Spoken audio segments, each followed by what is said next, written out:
And so I taught myself how to code. I started with web development, particularly with TypeScript and React. And we joined the Tachyon Accelerator program, and we ended up raising about $1.7 million. After Mintgate, I then joined a communication protocol, but I actually was fired from that position. Even students can apply to Devrel. Like, I think the foundations of a Devrel is you should know how to code, and you should be very interested in connecting with developers. However, whatever way that you enjoy the most. For some people, it's like creating marketing content. For others, it's like doing hackathons.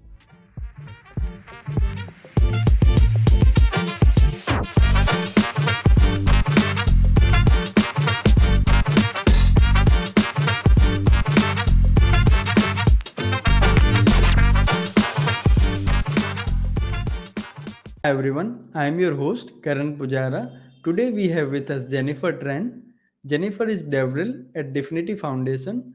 Today she is going to share her experiences of how, as a non-tech background, she learned coding, and then she started a startup in Web3, and her experiences of how community involvement and participation helped her.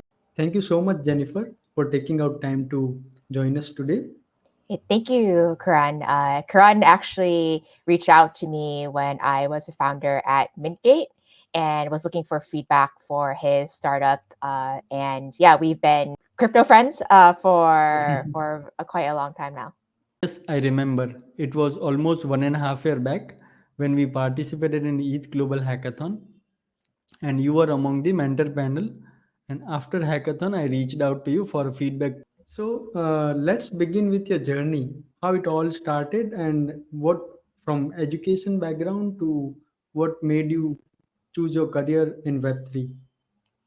Yeah, so my background is actually in urban studies. I was very interested in transportation and logistics. So after graduating from university, I joined a major logistics firm, and I was dealing with a lot of inefficiencies, especially around data transparency. I was working with third-party truck drivers, and I really didn't have any transparency into their location, their what shipments that they were working with, and also our customers who were either shippers or manufacturers often didn't have that data as well. And so I was trying to find a solution to my problems. And I stumbled upon blockchain as a solution for data transparency.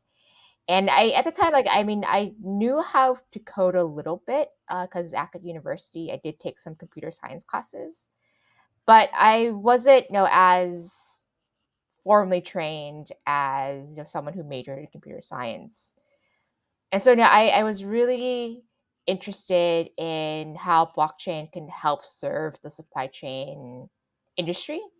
And so I taught myself how to code. I started with web development, particularly with TypeScript and React first. And after that, I was a software developer at a local development firm.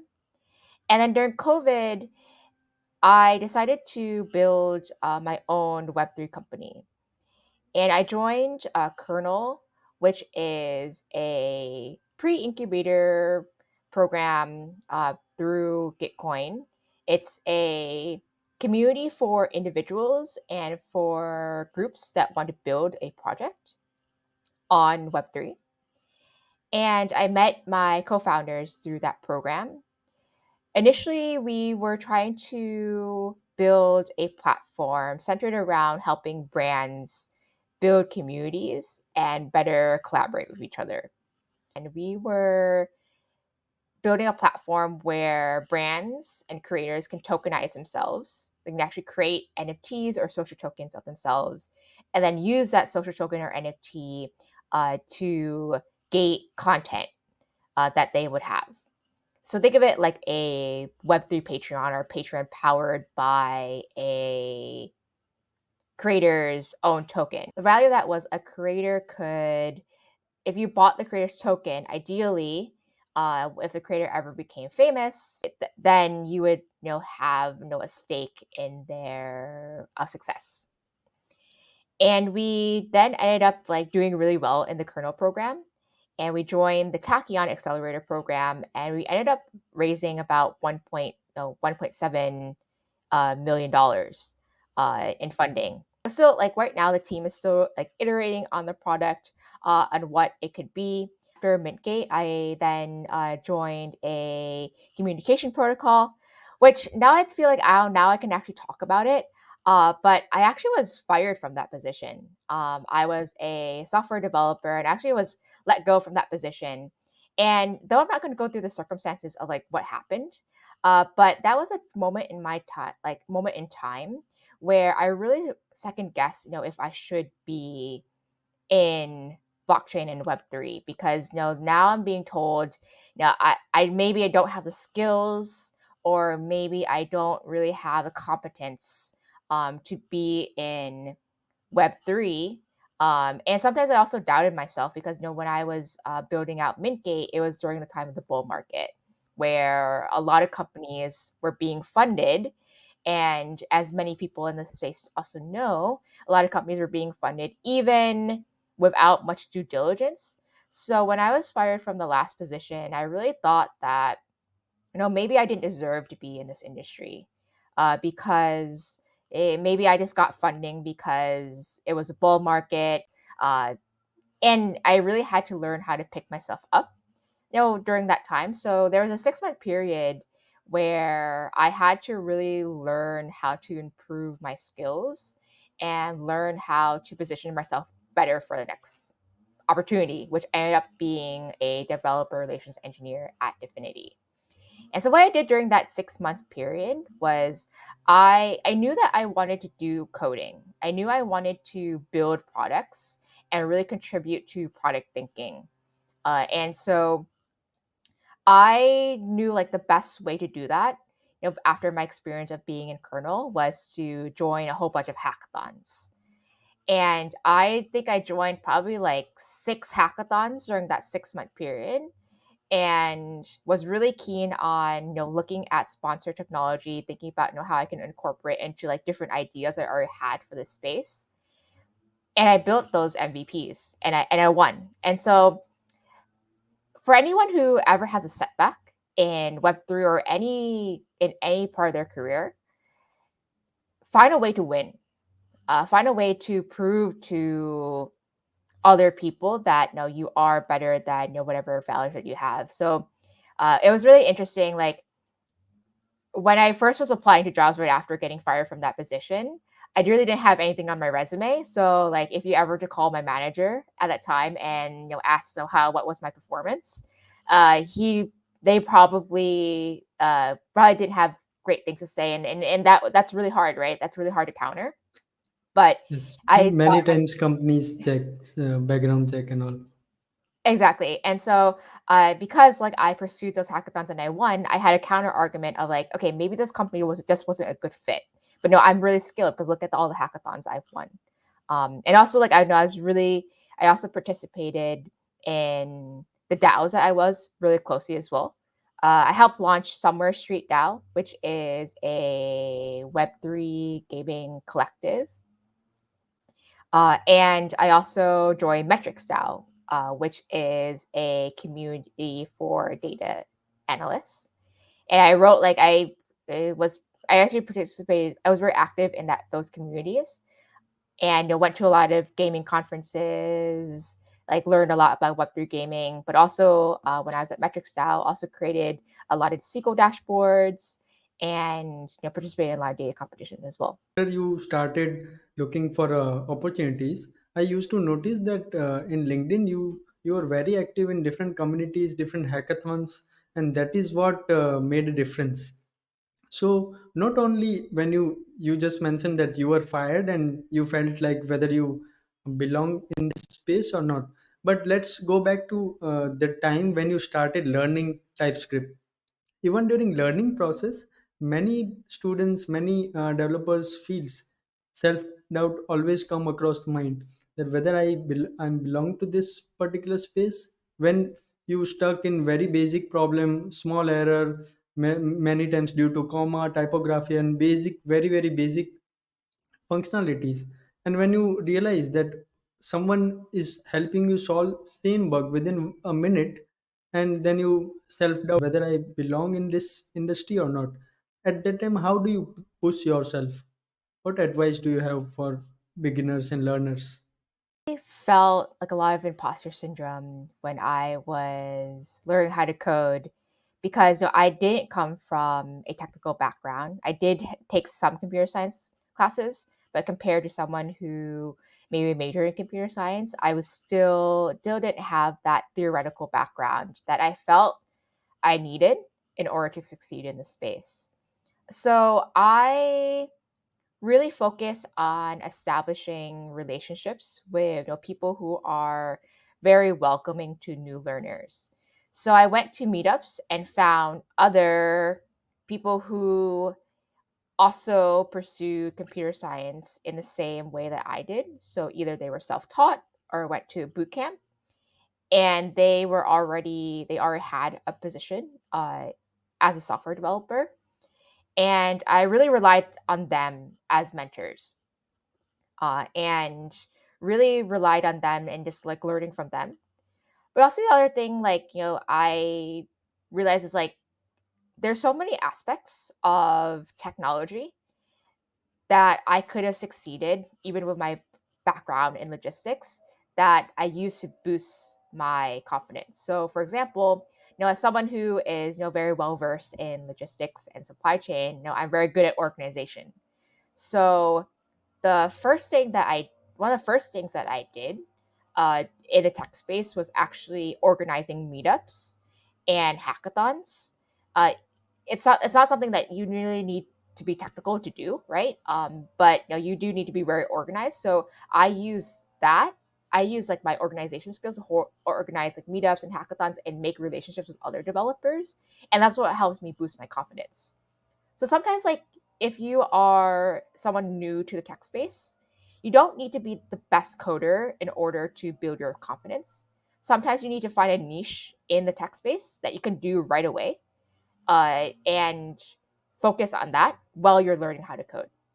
Also, find a project that you're really passionate about that could be utilized in whatever position or your daily life that you want to utilize. So, for example, when I was in the logistics industry, I was learning how to code, and I was having a lot of challenges with like one of the challenges that I had was I needed to know when a shipment would go from one location to another location. And so a simple project that was going to be really helpful for me was, if I could create this a tool to determine put where I can enter a city name or a zip code, and then like another like into location B, another like city name and zip code, and it would return just the number of days that it would take to ship a package or a truckload. And I actually ended up building that in Google Sheets using VBA.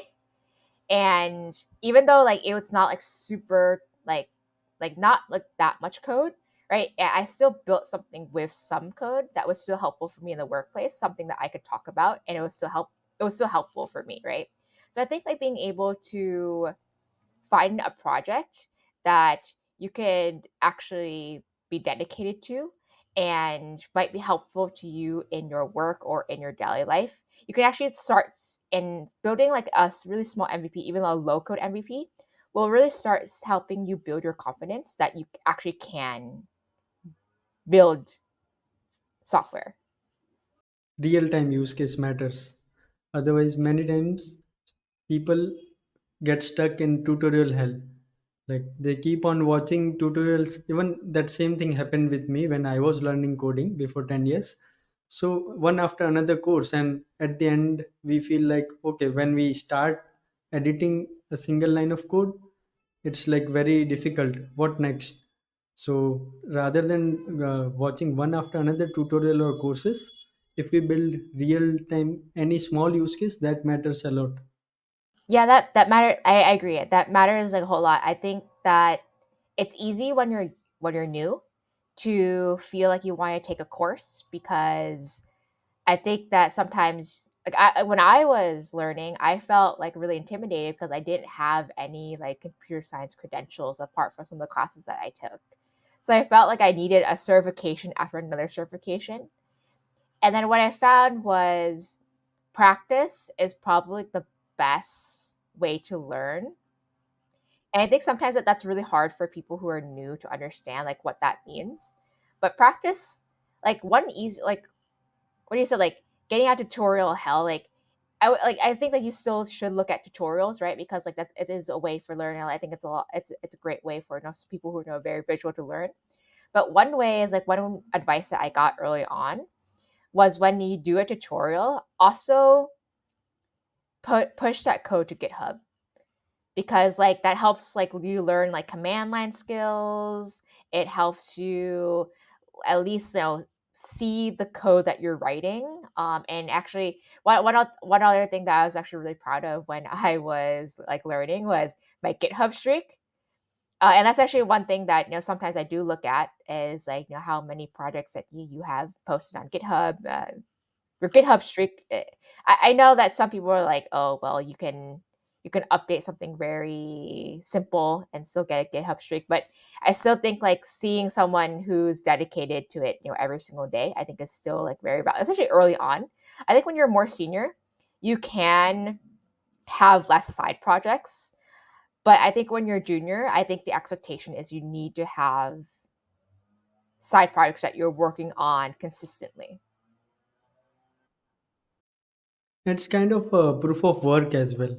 Whatever work you have done during your college days, if it is pushed on GitHub, it matters. Yeah, so yeah, GitHub is kind of almost like it's functioning of like a ledger. It's almost as like it's like what do you say like a proof of work, proof that you proof of that you did something. It's almost like the blockchain, but it's not on the blockchain.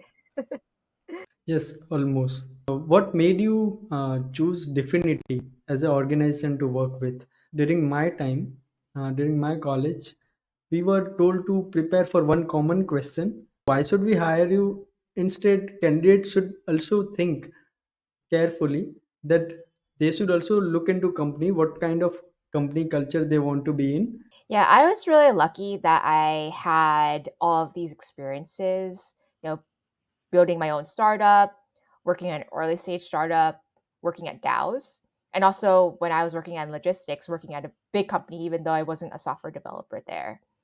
So I had like this vast amount of experiences. And so when I was looking for my new opportunity, I really knew what I wanted and where I thrived the most was an environment where I could dive deeply technically, but also had this freedom to build different products, have that opportunity to do that product thinking.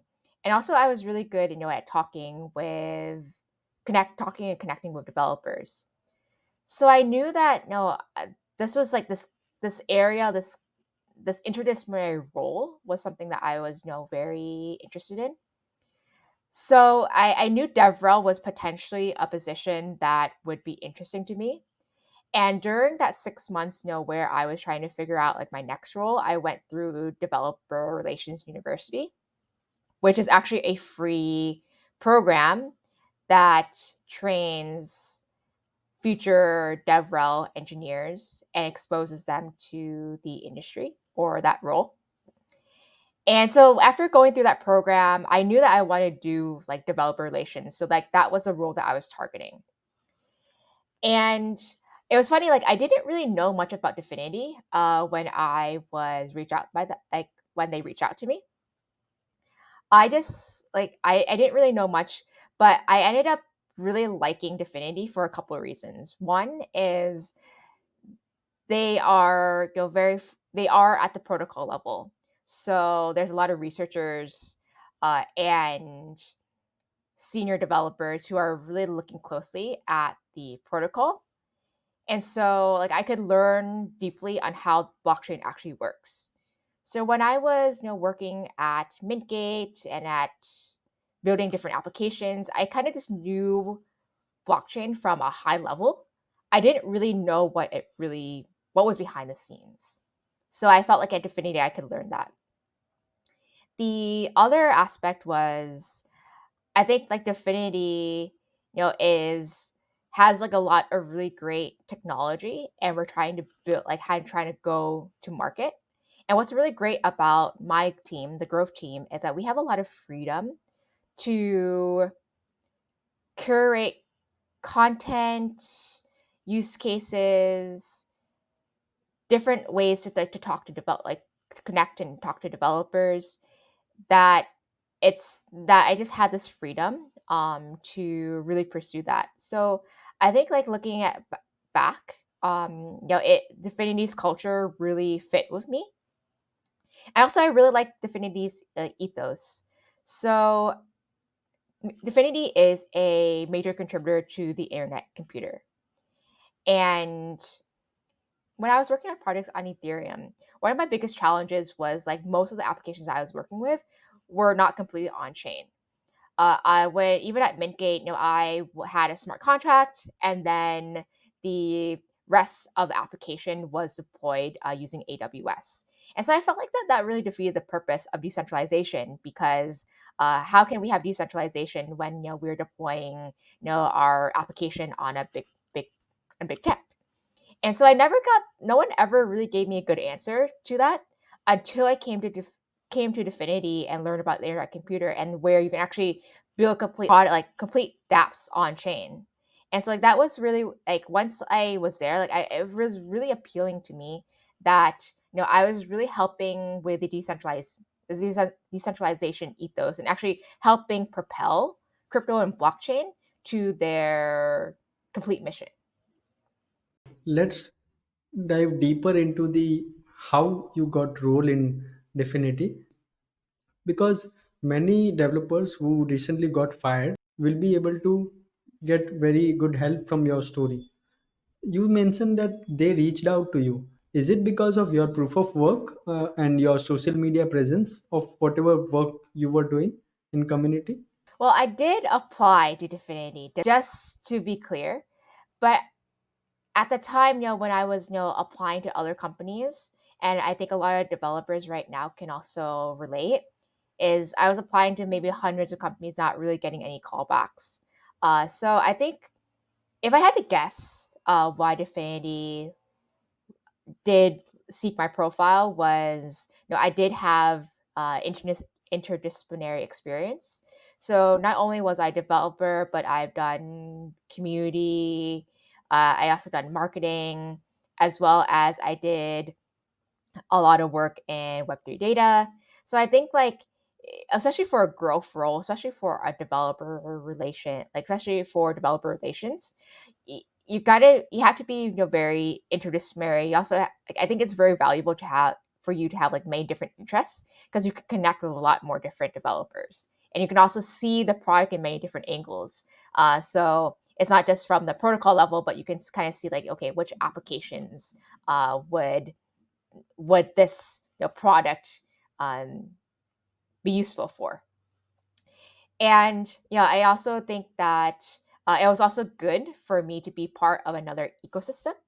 So I was, as I mentioned, I was very deep into Ethereum, and I think that a lot of blockchains they want to test how other developers from other ecosystems maybe understand their technology. So it's like very valuable for me to be from another ecosystem and be able to see ICP from a different angle, from a different light, and just be able to help with documentation or tutorials from the perspective of an Ethereum developer. So I think it's very valuable for if you have been in the ecosystem for a very long time to work in another ecosystem because that's where you're going to be really challenged. Because I came from Ethereum and then I went to ICP, which is a little bit different, but I think similar in terms of similar ethos. It's also a blockchain, and Yeah, I think I'm a little bit more challenged because I have to think about product a little bit differently than I would if I stayed in Ethereum. And that's why, like, when I hear, like, now I have a very different perspective. When I hear people saying that, no, they're a maxi, like they only care, like they only build on Solana, they only want to work on Solana or any other blockchain, right? I really want to challenge that. It might be very valuable for you to dive into another ecosystem because it will actually really broaden your horizons a lot more. Totally agree. Here, there is not going to be winner takes all because still we are very early. So many challenges to overcome. You just mentioned ICP has a ethos of total decentralization. So everybody is trying to address one or more problem. I think it's going to be purpose oriented blockchain. Like for gaming, people will prefer X. For financial transaction, maybe on the blockchain. Yeah, I agree as well. I think the future is purpose-based blockchains, but also like apps might have their own chains as well. For example, we're starting to see, Coinbase with Base, Consensus with Linea, Zora also has their own chain. Actually, could I go back and just mention about how to make yourself more visible? Yes, please. That is where most developers struggle. They are good at their skill sets, expertise, but they are not visible among community members. Yeah, I think my advice for anyone who's looking for a position is just be more vulnerable. Talk about the challenges that you might have had. Talk about, your strengths as well. So I think one of the most purposeful things that I did, like right after, like during that 6 month period, for myself and for other people as well, was actually reflecting on what I did wrong in that position. And I wrote a couple of Medium articles about, how I, like, what are the things that I've learned. And yeah, I think like some people really took that as, you know I really was someone that, was self-reflecting and was willing to learn.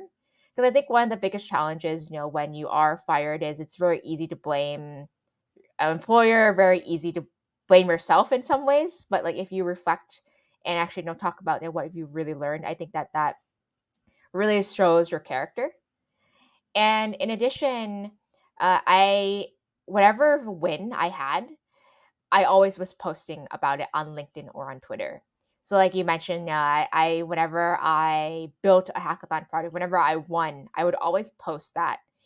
And I think that that's important because it kind of shows people that, you are working and you are trying your best to level up.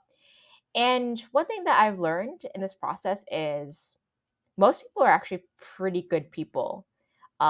Most people do want to help you find a new position.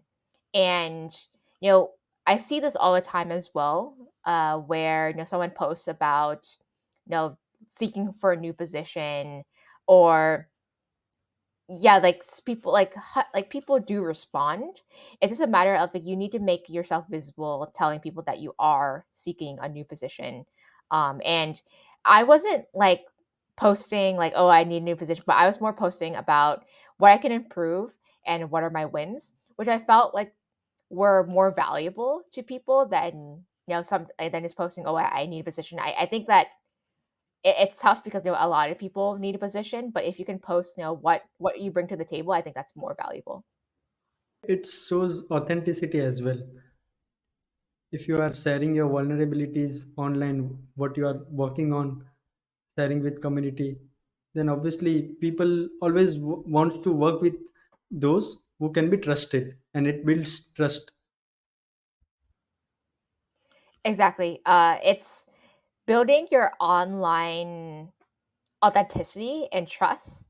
It's so hard nowadays because there's a lot of bots, and it, the way that you do it is think about it like if you want the way that you do it is sharing what you feel like other people like it think about like your colleagues, right? When you join a new job, you have to build trust with them, but you also need to build trust with your own online community as well.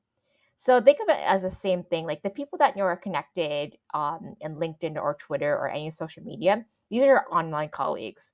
How do you build trust with them? First thing, of course, is communication. Those posts about what you're working on, what you're doing, what are your challenges. It's like similar to like posting on Slack, right? Or asking a question on Slack, or asking your colleague, or telling your colleague what you're working on. And the other part is being responsive. I'm not as great as this. Like I want to be better at this, but when you get a message, try to respond to that within a couple days. Even if you get a message that doesn't pertain to you, still respond. Like I still get messages like marketing messages and messages from recruiters. The idea of like, of course, like you don't ghost your colleague, so don't ghost people on the internet as well. Um, and so think of think of it like that, and think of it like you yourself are your own company, and you have to grow your company and therefore you have to grow your network. So a great way of doing that is be more visible. But also a good way of doing that is to potentially like just meet other people in real life as well. I think I didn't do this very well when I was unemployed because I was very in some ways I was like very depressed, and I was like very intimidated because like when I didn't have a job, when I would introduce to other people at meetups, like what's my role, what do I do, I really didn't have a great I didn't really have a great tagline, so I didn't go to meetups. But I think that what I've learned is make sure that you make sure that you are going to meetups even if you're not employed, because you need to cut yourself out of your you gotta put yourself in uncomfortable positions. And sometimes it's actually really valuable for you to go to a meetup and say like, hey, I don't have I'm not working full time, but here are some of the things that I might be working on, or I'm still in my own, like I'm still trying to figure out my career, because it puts you in a really uncomfortable position where you kind of have to talk about yourself in a different limelight. I think a lot of people are they're very it's very easy for them to talk about what job they're in, but the moment they don't have a job, I think it's really hard for them to talk about other things. So going to meetups when you're unemployed actually is really good, because like you're now forced to talk about other things that you're passionate about that you might have never just realized that you were passionate about. Or it just really helps you be a human, because now you don't have to talk about your job. Agree. And but there is another way of thinking as well, where many feels that networking is waste of time and your work should speak for itself. What's your thought process on that? If someone, let's say, is an introvert and don't like to go to events or don't like to share thoughts on social media, what is the way to get through this visibility challenge? So I would really encourage like introverts to either join communities or activities that they're really passionate about, and that they maybe are more comfortable talking about, other than a specific topic that they're less comfortable about. So I'd say that, for example, I actually learned how to swim during that transition period, and I feel more comfortable just like hanging out at the pool. So I would just sometimes just meet people at the pool. So you don't necessarily need to just meet people through a very formal setting. If you feel like you're more social when you're playing games or playing sports, those are also places where you can meet people. I also think it's maybe valuable to have a friend that maybe is more social, that you can go with to meetups or to meet other people. I think that if you are introvert, sometimes you just need someone who's more social than you to kind of like help you guide along. And don't feel like you can't rely on a friend or a mentor or someone who's more social to help you bring along. And I think other thing is for introverts, it's like you don't necessarily need to be always in person. There are definitely ways for you to still talk with people online. and get to know people online. I think now after COVID, I think people are very open to chatting with people through like DM, and then after a certain period, then maybe meeting in person or going on a chat. But yeah, I think that's perfectly fine. And also, like what I've seen a lot more too, whenever I connect with someone, a lot of people also nowadays, it's also socially acceptable just like turn off your camera and just have like a call, like a 10 to 15-minute call. So I think like one thing that I've learned after COVID was that the world has adapted more for introverts. And that's really a win for introverts, where you can actually have that connection. And actually what I think is interesting too, like there's actually a lot more introverts than you think in the space. And so a lot of the people that you see who are very confident, very well spoken, or very social, they built up this skill. Like I remember back in high school, I didn't talk to anybody. Like I didn't have any interest in having conversations with other people. I was very in my own work. I remember like going to different school events and just like being by myself in a corner. And it's like, it's really focused on getting the best grades as possible. And I had to really build that skill up.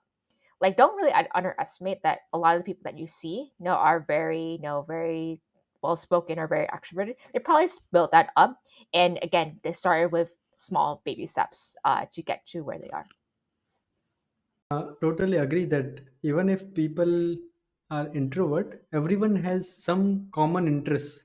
No matter if you go online or offline to events or whatever is the way you want to crack, but sometimes it is must to share whatever you are working on and make sure people know what you are up to. Then only you will be able to get the best opportunities. Yeah, exactly. So I think that you have to create your own opportunities, and the way you do that is to be in the minds of others.